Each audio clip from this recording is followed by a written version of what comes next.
দিয়া দিয়া দেবমণ্ডল হওয়া উচিত ছিল আজকের দিনের জন্য। দিয়া মণ্ডল।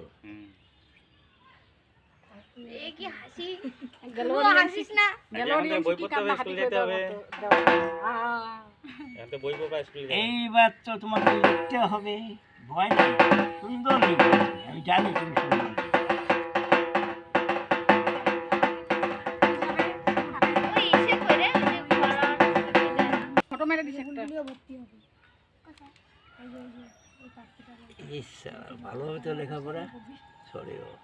হ্যাঁ শিখছি তো প্রথমে ওই যে ইসে পড়াই তো তারপর হচ্ছে বুঝো না ও যখন কোনো সময় কাকে না হতো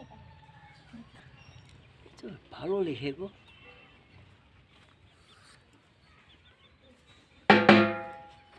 লেখো, ভালো করে লেখো, সরে সরে 1 2 লেখো, ওটা বন্ধ করে দিয়ে আবার কর হয়ে যাবে। সরেও সরে লেখো।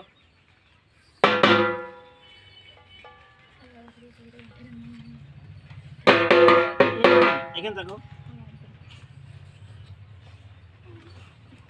অতবার